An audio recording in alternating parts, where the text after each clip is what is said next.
Shai, how did you all pull this off, down 16 in the final 5 minutes on the road? Perseverance.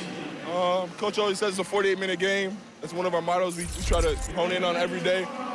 We played to the last buzzer sounds, and it paid off tonight. Yeah, he said this after losing by 16 in the last 5 minutes of the fourth quarter against the Mavericks, leading him to score 38. Utah. Many people thought a month ago they'd be a team looking to maybe position themselves for the lottery. And the Clippers, well, last night they lost to the Utah Jazz, who are now 8-3. 8-3 to start the year. I mean, this is a team, new head coach, right? They had 2 All-Stars, shipped them out, and now they are still finding ways to win. I think it just goes to show the importance of team basketball, chemistry will always beat superstar one-off basketball. Folks, something tells me that the Paul George trade is going to age poorly for the Clippers. I mean, just look at how good Shai is. Obviously, him drafted as a rookie. He was drafted by the Charlotte Hornets, but the Clippers, he ended up playing for them instead. And yeah, you saw it in his rookie year. He already had flashes of being a special player in this league. They traded for Paul George tonight. But on July 6, 2019, that's when the blockbuster trade happened. I didn't believe it at first. When my cousin told me, he said Paul George just got traded to the Clippers. They are sending to Oklahoma City essentially a record collection of draft picks, 4 first-round picks, 4 unprotected future first-round picks, a protected future first-round pick, 2 pick swaps, and outstanding rookie point guard Shai Gilgeous-Alexander, Danilo Gallinari for Paul George. And then he followed that with, and Kawhi is going there too, and I was like, that's not true.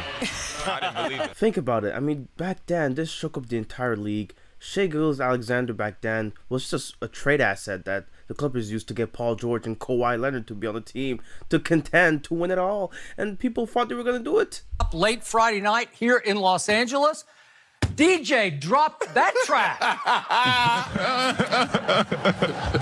I remember Stephen A. calling this the power move of epic proportions. I mean, Paul George and Kawhi Leonard, the 2 best two-way players of the league. I mean, this was supposed to be an easy title. I mean, 4 years in, and we still haven't seen a single title. The Clippers, they lost again last night, dropping to 3-4, and Kawhi Leonard has only played in 2 of those games. You'd think, okay, the Clippers, they'd manage to beat this OKC team without Kawhi, or even without Paul George, right? Okay, they lose this game by 14. Okay, it's an away game, right? Shai had 33 points, 7 assists, 3 steals, 3 blocks. I mean, this was just one of those games they were about to lose. We did a lot of things good tonight. We did some things bad.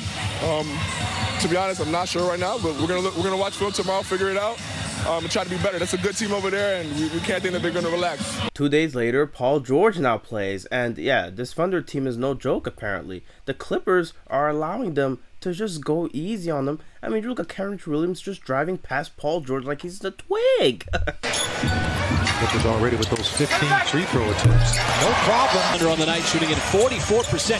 Great steal by Shai, poking it away from Powell. He will take it in and the scoop and score. Cross court. Thunder been snapping that ball around all night. Shai, another step back, not going to miss that one. I don't care how good Shai was in that game. He had 34 points in that game, by the way.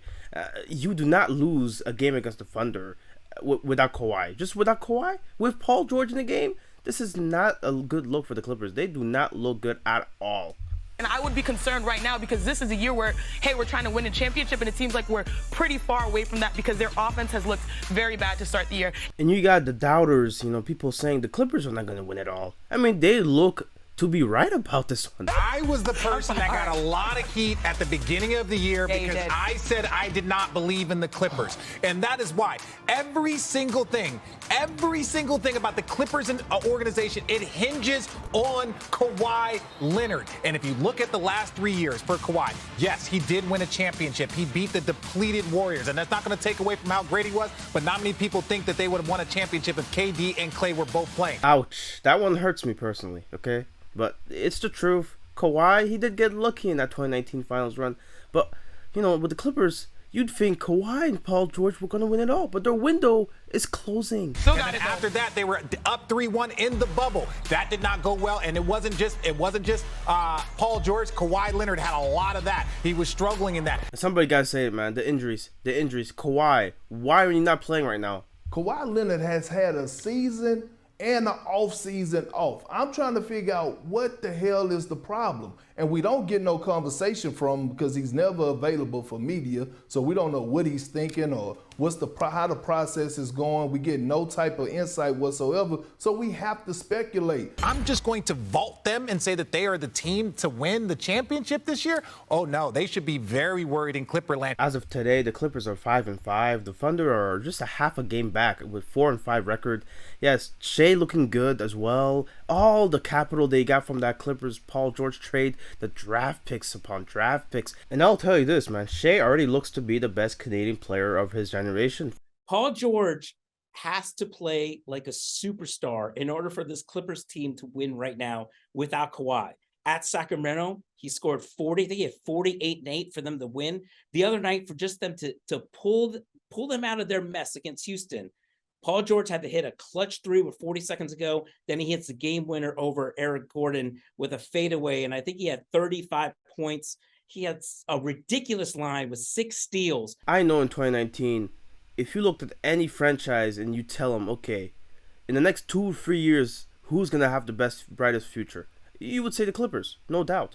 But right now, I could say the OKC Thunder easily will have a better future than this Clippers team in 2 to 3 years' time. And they really have a shrinking window to win this title. The relief I saw on the faces of people in the Clippers organization, whether it was assistant coaches to anybody in the front office or just employees, was unbelievable after that game. Because remember, they had lost 4 straight. They had lost 2 at Oklahoma City, lost really bad to New Orleans at home. Had they lost at home to Houston and Paul George wasn't able to pull that out, whoa, boy. It would have been really bad. And tell me, I know this is early, smaller sample size than you would like, but, you know, Paul George right now, the last 4 games, he's looked very good. He's looked pretty nice. And I'd say that Shai Gilgeous-Alexander arguably looks better. I mean, just look at how many points per game he averages. 30 points with 6 assists. And he's shooting better than Paul George is. I mean, this is insane. One guy said that Shai Gilgeous-Alexander currently is the best mid-range shooter with more than 4 shots attempted from the mid-range. I mean, this is insane. Shai is already putting up stats that Paul George did during his MVP finalist season in 2019. And he's in year 5. He's in his 5th year, guys. This is a steal if you're the Thunder at this point. It's looking like a steal of a trade. You'd think, okay, the Clippers, they'd get at least one title out of this, duo of Kawhi Leonard and Paul George. But right now, they're losing to teams like the Utah Jazz, which, to be fair, they're 8-3, and apparently this is not a joke. Yeah, this Utah team is legit. Craziest fact about this win now for the Jazz, they have more wins than both LA teams combined. How about that for the start of this season? Can I get a what?